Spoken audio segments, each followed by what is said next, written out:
Welcome to Module 7. We are going to start talking about the entrepreneurial ecosystem.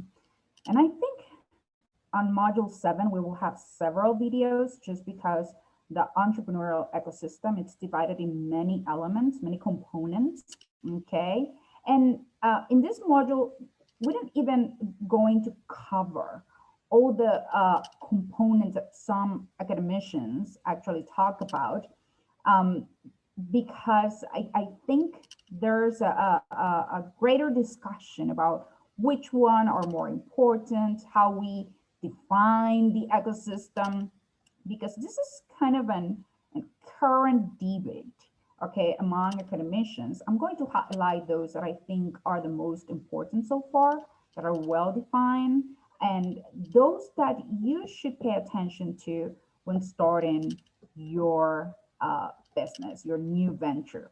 Okay, we can talk a little bit about some others that we may include eventually.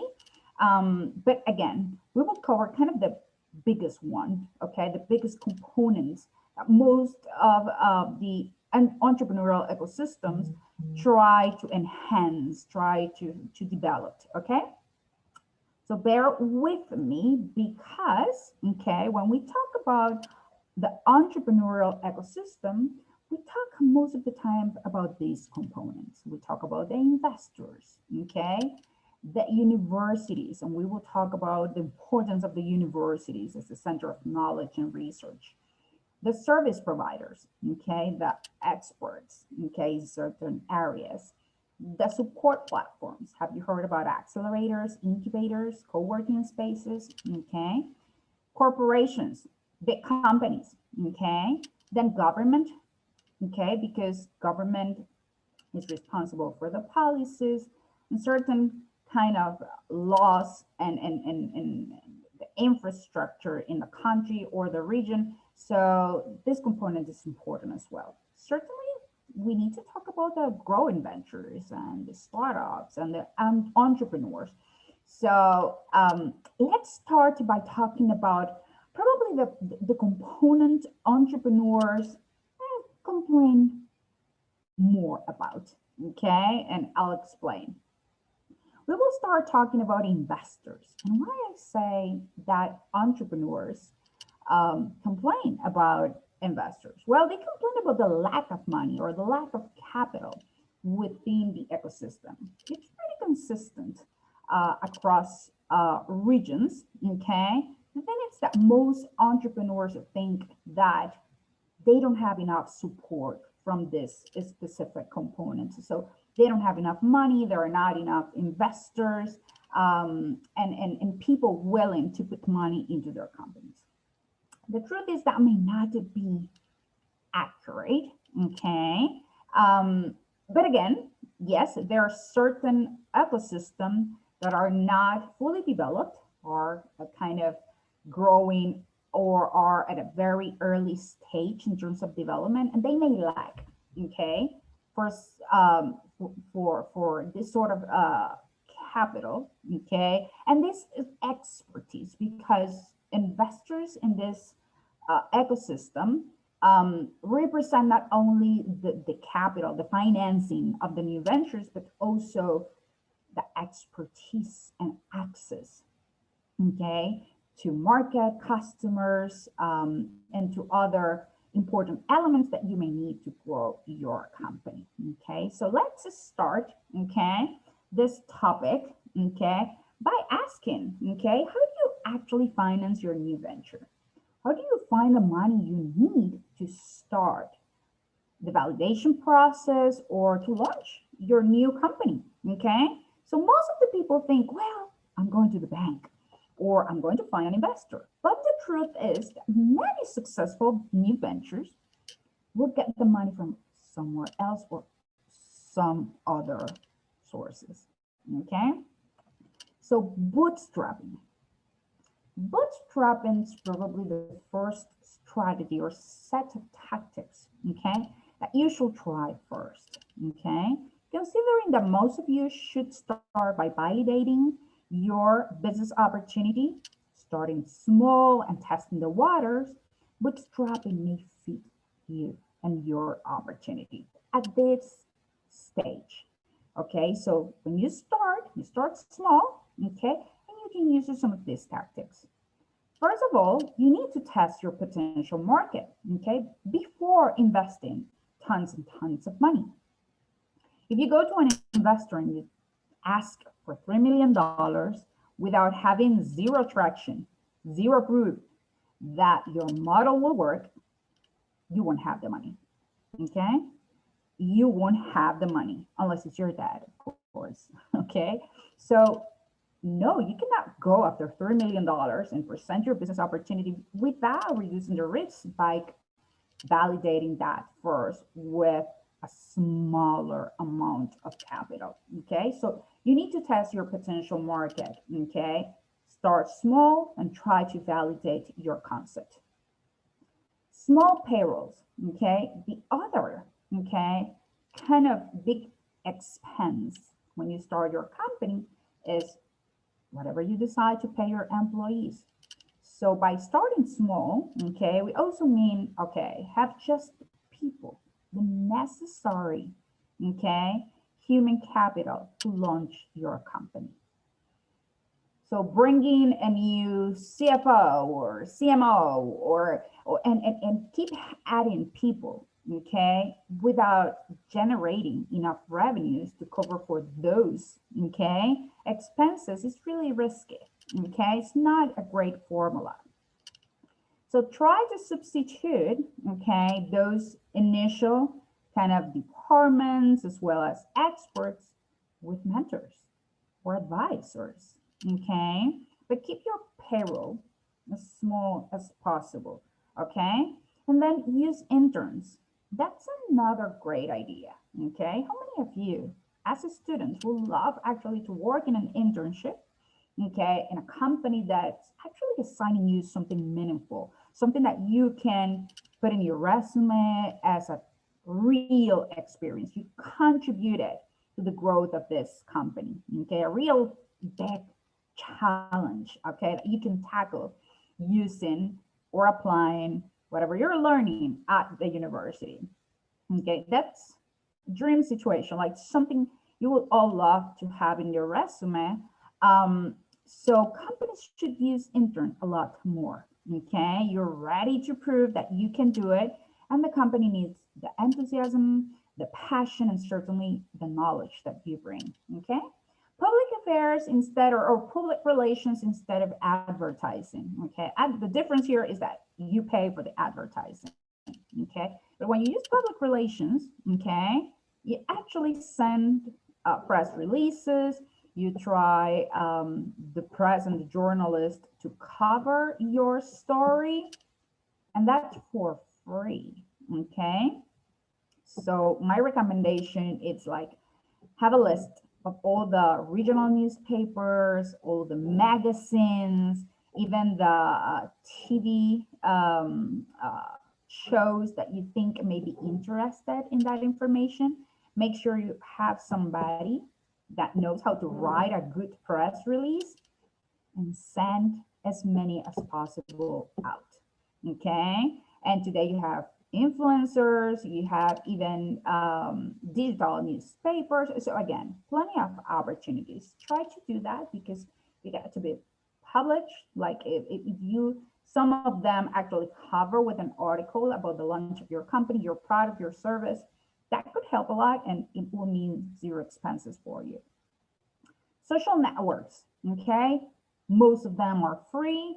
If you're going to invest in advertising, it won't actually require millions of dollars, but you can have your Instagram page and then you can join certain groups and actually post. You can have a blog, okay? So there's plenty of opportunities in this area. Again, zero expenses. Buy used stuff, okay? Especially if you need a physical space, if you are I don't know, like if you're opening a restaurant, if you are opening a small office in which you need desks and chairs, go and buy those used. Okay, there are plenty of places you can have those from second hands, okay, and reduce the expenses significantly. Okay, so again, that's a good strategy. And eventually, as you grow, you can then just buy new things if you want, if you need to. Okay, use whatever you have at hand. You would be surprised. Just post on Facebook, okay, to all your friends and family. These are the list of items that I need to start my business. So if any of you happens to have any of these items, and you can either lend it to me, or if you can just give it to me, please, this is your biggest contribution, okay? This is going to be critical for me to start my business. I'm sure. Okay, you have at least a third of your list covered just with family and friends, okay? And when we talk about trades, okay, these are more or less exchanges, okay? So you exchange services, okay? So you trade a service instead of money with somebody. So for example, if you are a fashion designer, okay, and you need some pictures of your collection, okay, but you don't have money to pay for the photographer, okay, or the hotel where you're going to take the pictures, I don't know, you can make a trade. So you can tell the photographer, okay, in exchange for your service, okay, I'm going to put your logo, your name and your phone number in the postcards that I'm going to create. And I'm guaranteeing you that I'm basically distributing this postcards in these places to this many people, blah, blah, blah, blah. So you're basically helping him getting new customers, and he or she may be helping you, okay, with the pictures, okay? So that's the type of trade you can do. Both of you will benefit, okay? And none of you will spend money, okay? So those are the strategies you can use to start, okay? And I promise you will save a significant amount of money by starting to do this, okay? Then the next step is to actually discovering if crowdfunding could be an option for you. Have you heard about crowdfunding? If not, okay, I'm going to invite all of you to go to Kickstarter, okay? Kickstarter is one of the most famous crowdfunding platforms today. There are plenty of them, okay? And there are three types, okay? Three types of crowdfunding. In general, crowdfunding, it's about having individuals like you and me, okay, pledging or donating, okay, money, small amounts of money, okay, to causes or to projects you're interested, passionate about, or you care about, okay? So for example, if there is a product, okay, you think should be in the market, okay, this is extraordinary, X product, okay, and they need $50,000 to start that business or to produce, to manufacture the product. They will post that crowdfunding campaign in all social media, okay? And people like you and me can just donate or just pledge, okay? $20. But by reaching out to many people like you and me, and let's say a third of that, okay, of that group of people will pledge $20, you may get total amount that you were looking for. So crowdfunding is about just having big crowds of people pledging very small amount of money, but at the end, actually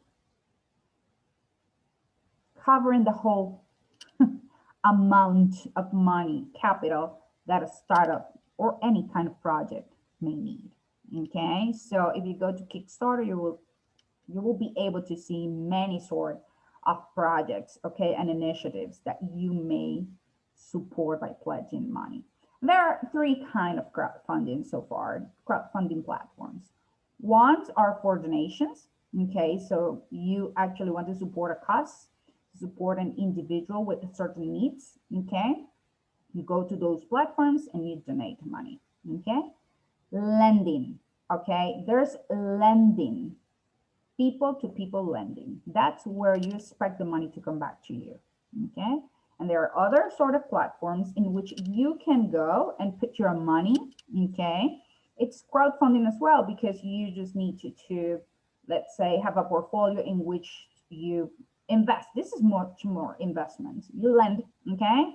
$100 in each individual, okay? And you're expecting them to pay back that money in 2 years, okay? And the percentage, the rate, let's say it's 10%. So in 2 years, you will make 10 bucks or more, okay? So it's an opportunity to create your own portfolio and actually get back that money. The same risk as the bank. Those platforms will tell you which people may be more risky than others. They don't use necessarily the credit score of the person. They may have their own formula, okay? But you have to take a decision and you assume the risk, okay, by lending your money. Again, you don't need thousands and thousands of dollars. It's your decision, but it's also a crowdfunding kind of approach. And then equity. There are certain platforms in which you actually invest in private companies, okay, smaller companies, for a piece of the equity, meaning that you own kind of a small piece of the company, okay? So again, crowdfunding has become a popular source of financing, especially for projects that are in an early stage and people that may not have that much experience raising money from investors. There are some angel investors, and we will talk about those, that actually like when these companies raise money from crowdfunding just because it looks like a validation from the market.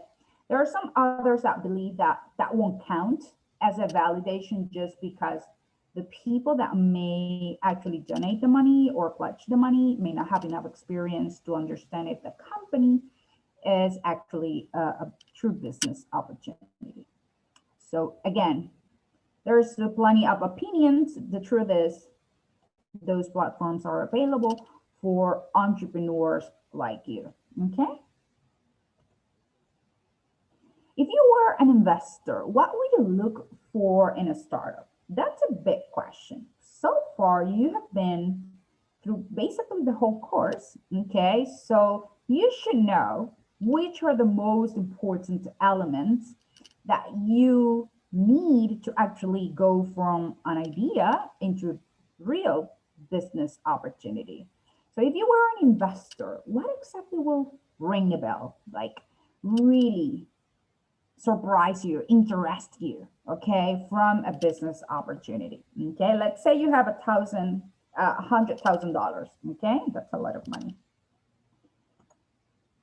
So this is the VC test, and what I'm trying to explain here is, from an investor's perspective, what are the things that they may look for when they're assessing your business opportunity? What may trigger interest from those investors, okay? What may take you from one stage into actually being discussing a potential investment, okay? So VCs, okay, these are venture capitalists, okay? And we will talk about kind of the whole definition like of a venture capitalist in a minute, okay?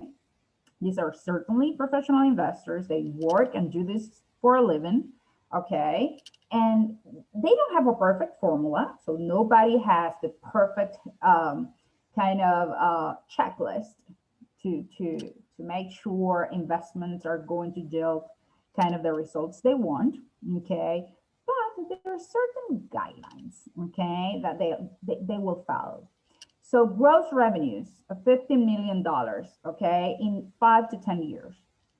They will like companies, okay, that are in a position that has or has proved an opportunity to grow, okay, to this size, $15 million gross revenues, okay? annual growth rates of 30%. Okay, if you can grow that fast and that much, you're interesting for them. Okay, growing locally and international. Okay, so they know most of the time if you really want to grow at that rate, okay, 30%, you cannot just depend on the local market. You need to go after international markets as quickly as possible. And that's what they want to see in your plan, in your execution plan. Okay, successful management teams, they want to see management teams that have enough experience, that have done it before, okay, that they know and they have the knowledge that it's required to grow the company, okay? So they want to see people that have managed growing companies or big companies, that they understand the industry and the market segment, and that they are placed and basically leading departments or areas where they have the most expertise. Okay, cash and cash return on investors, 40%, 50% per year.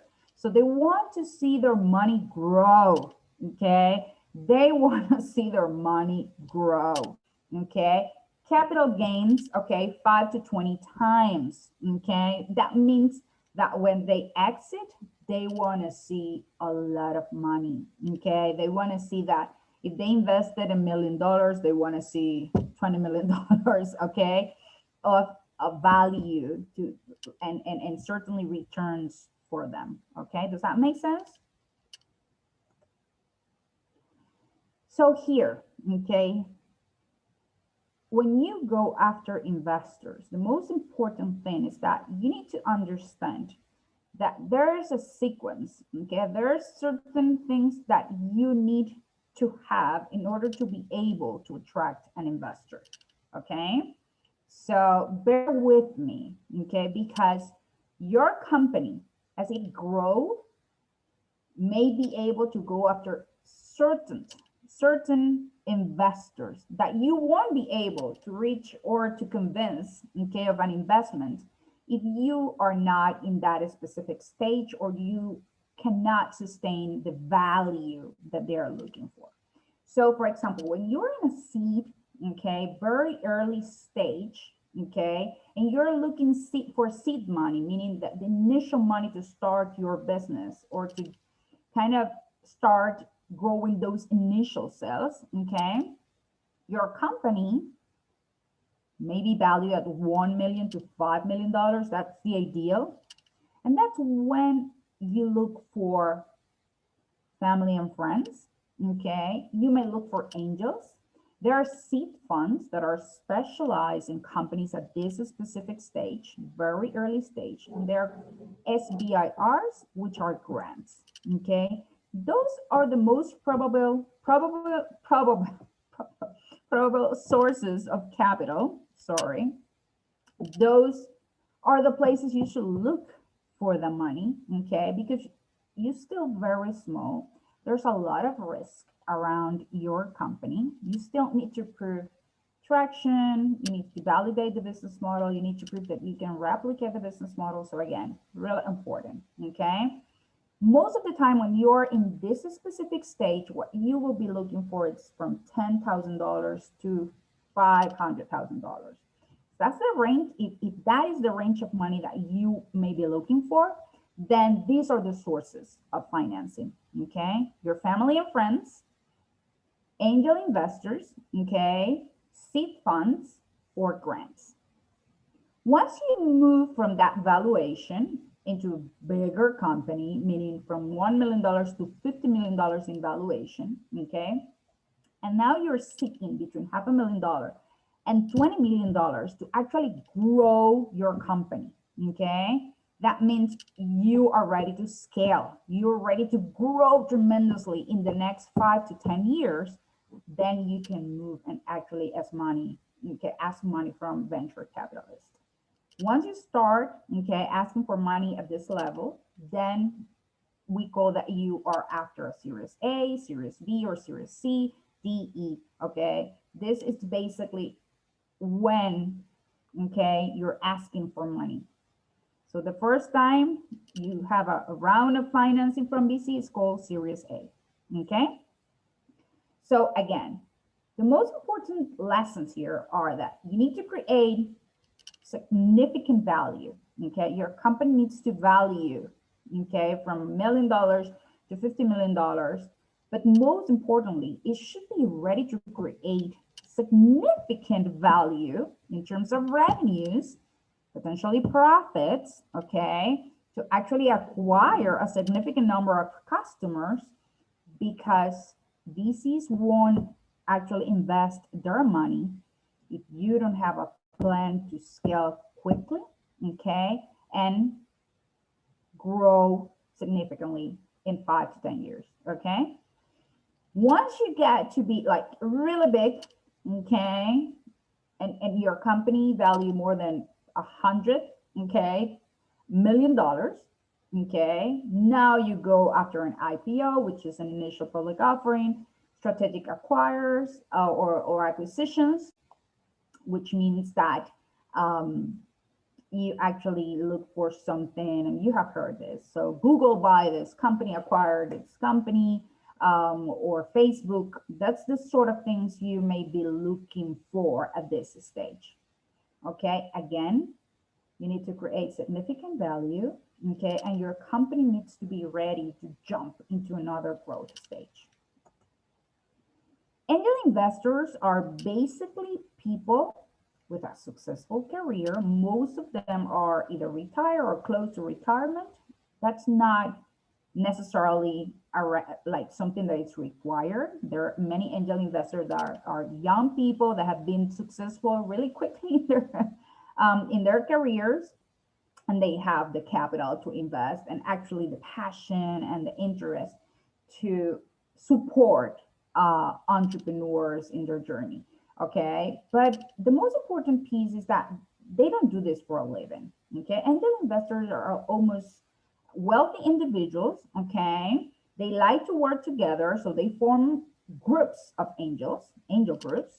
Okay, and they just want to give back to the community, to give back to the entrepreneurial ecosystem, to actually help the entrepreneur with their ventures. So there are thousands and thousands of angels in the United States. Not all of them band together in a group, but in those thriving and most advanced ecosystems, you will see that they actually work as a group, okay, that gives them access to more capital, give them access to expertise and resources that you probably won't if you actually act alone, okay? So there are certain criteria that you need to meet for accreditation as an angel investing, okay, by the Securities and Exchange Commission. So, so far you need assets for at least $1 million, okay? There are thousands of angel investors in the United States. So the easiest way to find out which or where and how many angel investors you have in your region, just Google it, okay? There are plenty of platforms that will help you actually know where are the groups and how you can submit, okay, a proposal. Nevertheless, it's known that the best way to actually get to an angel investors is through the recommendation of someone that knows that angel or the group and they trust in, okay? The expectations from the angels, again, that you need from 50,000 to have $1 million. They probably won't invest more than that, okay? Sales potential, they're looking for an opportunity of companies that may create $2 million, from $2 million to $20 million in sales, okay, or revenues in 5 to 10 years, okay? Growth 10 to 20%, not as aggressive as VC's expectations. They used to have a geographic bias. I'm not sure that's the case any longer, at least for some groups, okay? Because they want to be involved and actually participate, have an active participation in the development of your company. 10, 15 years ago, they really wanted to support companies that were very close to them, so they can drive and actually participate in the board meetings and things like that. But today, with technology, and especially with what's happening, with COVID, I think many groups are basically kind of partnering for certain investments. And then I think technology have made possible for these angels to reach out and actually look for opportunities in other places. So again, I think yes, in some areas they still may be more willing to invest in companies that are close by, but I think there are groups that are already partnering and reaching out for opportunities out of their geographical kind of or comfort zone. So directors or advisor roles, they actually like to be involved. So they want to have positions as directors in the board or have an advisory role. This is important because they can provide you with certain expertise and access to certain important resources. And that's probably a bigger contribution, even more important than the money that they can invest in your company. Okay, you need to create value. This is the lesson learned, okay, from this specific table. You need to create value. They are not giving you money because your opportunity looks nice. They're giving you money because they expect you to grow, okay, and to keep growing. Angels, for example, like companies that eventually will grow to a point that they will need VCs. This is their exit strategy. Same as VCs, they will like you to go after an IPO, that's the ideal, or that you will be acquired by a bigger company. So creating value means, okay, that they want to invest, okay, this amount of money. And let's start by looking at this. Okay, let me look for.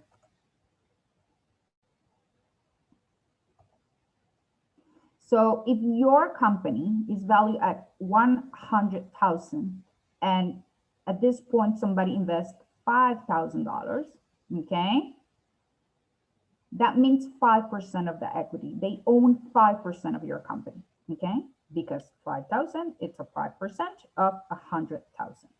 That's how basically this has been simplified, okay? But basically this is how it looks.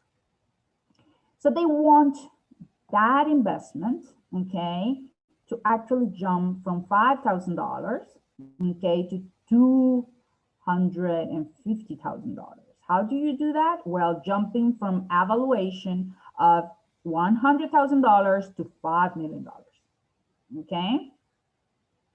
At this time, at this point, if somebody invests $500,000, okay, that's 10% of equity. Okay, they own 10%. How I'm going to get and actually increase the value of 500,000 to $10 million? Well, because 10%, this 10% of equity, if you value $100 million, it means your equity, your money grows from 500,000 to $10 million. Okay, again, 5% of $5 million is $250,000. If I invest $5,000 and I own 5% equity and you end up being a 5 million company, that means that I invested $5,000, but I will get, when I exit, $250,000. In 5 years, that's really good. From 5,000. How many would like that deal? Okay, the same here. So I invested 500,000, $500,000. So that means I own 10%. But if that company grows to 100 million, 10% means $10 million. So I invest $500,000 and I got back 10 million. That's another good deal. Okay, well, some investors want more than that, but this is the dynamic investors want to see. And this is what you need to prove that you are able to do with your company in order to attract investors. Does that make sense? Okay. Angel investors, okay? They really want to know what's the market opportunity, the size, and we talked about that before, okay? Why exactly your product is better? Where's the innovation? How are you making money, okay? What's the business model? When exactly are you going to be making money? So profits, forget about revenues. I really want to know when exactly we are going from investing most of this money to creating profits, okay? Are you the best team? Okay. Who's the people behind this opportunity? Do you have enough experience? And then what's the extra strategy for me? That's what an angel will ask. Okay. Why it may be worthy? Well, as I told you, angel investors have lots of experience. They may be working or investing in several companies. They have a huge network. Okay. They can open the door for you, either for like if you're looking for a supplier, another investor, potential customer. They have done it before. Okay. They know how to do it. Okay. They have reputation in the industry that may help you as well build your reputation and your legitimization. Okay. And they have a liaison with other potential investors. So when they think you're ready to go after a VC or venture capitalist, they will open the door as well for you. Okay. So again, this is how it works. These are your potential sources of capital. Okay. Venture capitals, as I said, where they are private equity investors. They provide capital to companies, those that are probably growing, okay, at a tremendous pace, okay. They will get an equity stake, but again, they do this for a living, okay. They do this for a living. Very different from angel investors, okay. So again, they're going after companies that are growing, okay, and that will expand quickly, okay. Other sources of financing, convertible notes. This is a more sophisticated kind of source of capital. This is basically, okay, debt. So it is start to be like a loan that an investor will give you, okay. You don't need evaluation for this because it will start as a loan, okay? But investors that do convertible notes really want you to grow your company and eventually convert that debt into an investment and get a piece of equity from your company. Why these are more sophisticated kind of sources of capital? Well, first, because this means that yes, they like the opportunity, but you don't have all the elements to feel kind of sure this is the best, or you have all the potential to grow your company. So you have a debt, but if you prove that your company can grow and you validate your business model, and eventually you take your company to another level, then they could basically transform or convert from a loan into a formal investment in your company. It is faster, okay, and it has flexible terms. Again, more sophisticated. Not every investor will be willing to do this, okay, but again, it's an option, okay.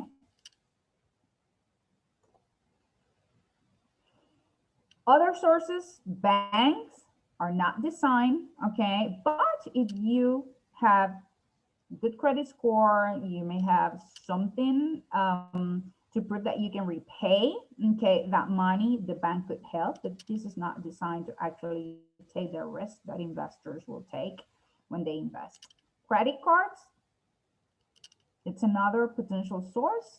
Just make sure you can repay, okay. Mortgage, another option, but again, it's your house, so be careful. And grants, these are not debt, okay. This is money, but you need to prove again that you will develop something, that you will grow the concept, and you will commercialize this, whatever the science is behind your product or service. Well, thank you so much. This is the first part of module 7, and soon you'll have the other two videos of this module. Thank you so much.